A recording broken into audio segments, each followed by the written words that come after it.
नमस्कार दोस्तों, हमारे चैनल ज्ञानधारा एसटीपी में आपका स्वागत है।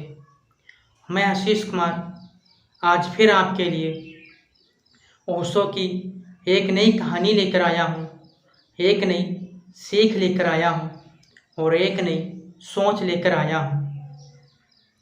दोस्तों, यह ओशो की कहानी है और इस कहानी को पूरा सुने।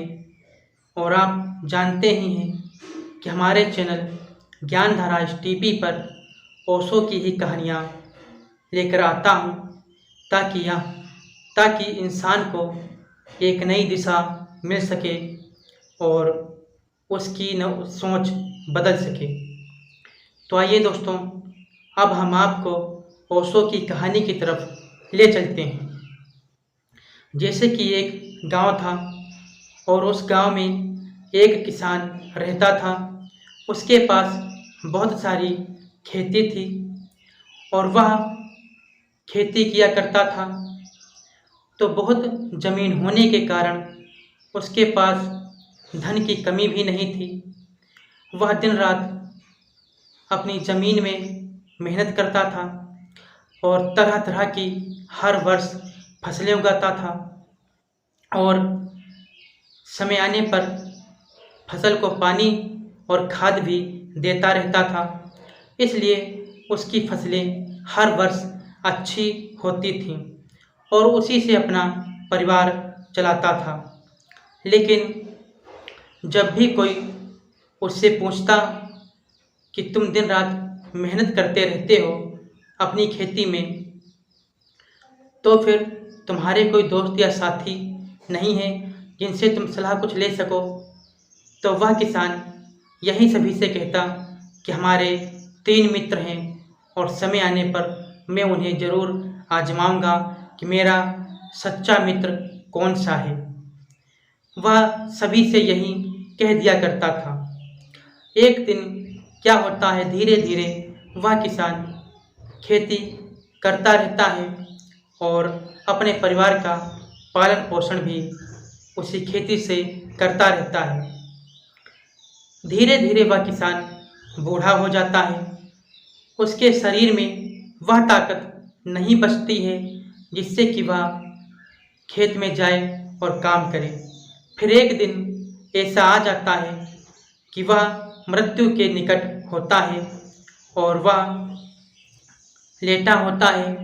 तो वह किसान समझ जाता है कि अब हमारी मृत्यु आने वाली है।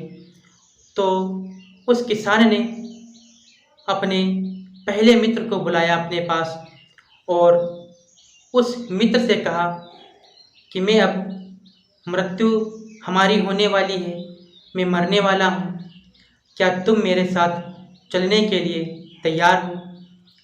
तो वह पहला मित्र बोला, नहीं, तुम जब तक यहाँ थे संसार में हमने तुम्हारा साथ दिया, लेकिन अब मैं बेबस हूँ, मैं तुम्हारे साथ नहीं जा सकता। तो किसान उदास हुआ और फिर दूसरे मित्र को अपने पास बुलाया और उससे भी कहा, क्या तुम मेरे साथ चलने के लिए तैयार हो?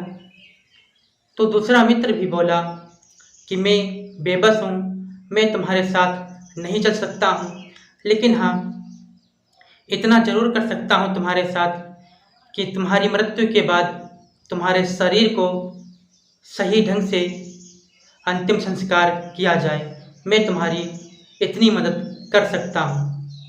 वह किसान दूसरे मित्र से भी उदासी उसने पाई। फिर उसने अपने तीसरे मित्र को अपने पास बुलाया और उस मित्र से कहा कि मित्र, क्या तुम मेरे साथ चलने के लिए तैयार हो? तो तीसरा मित्र मुस्कुराते हुए बोला, हाँ, मैं तुम्हारे साथ चलने के लिए तैयार हूँ। जहाँ भी तुम रहोगे, जहाँ भी जाओगे और जहाँ भी अगला जन्म पाओगे, मैं तुम्हारे सदैव साथ ही रहूँगा। किसान खुश हुआ और थोड़ी ही देर बाद उसकी मृत्यु हो गई। तो दोस्तों, इस कहानी से यह सीख मिलती है और यह कहानी हर मनुष्य पर लागू होती है और हर मनुष्य के 3 मित्र होते हैं। पहला मित्र धन, दूसरा मित्र परिवार और तीसरा मित्र उसके किए हुए कर्म। तो पहला मित्र जो धन है वह इंसान का साथ जब तक रहता है तब तक देता है, और परिवार भी साथ देता है, अंतिम संस्कार अच्छा कर देता है।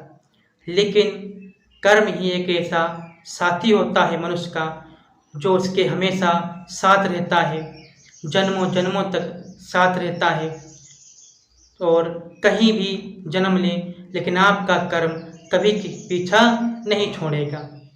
कहा जाता है कि कर्म कभी किसी का पीछा नहीं छोड़ता है, इसीलिए अंत का साथी कर्म ही होता है। इसलिए इस कहानी से ओशो मनुष्य के समाज को यह बताना चाहते हैं कि हमें सदैव अच्छे कर्म करने चाहिए और बुरे कर्मों की तरफ नहीं देखना चाहिए।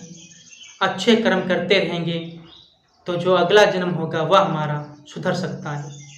मैं आशा करता हूँ आपको यह कहानी अच्छी लगी होगी, और दोस्तों मैं अगली वीडियो में मिलूँगा एक नई कहानी के साथ। तब तक के लिए नमस्कार।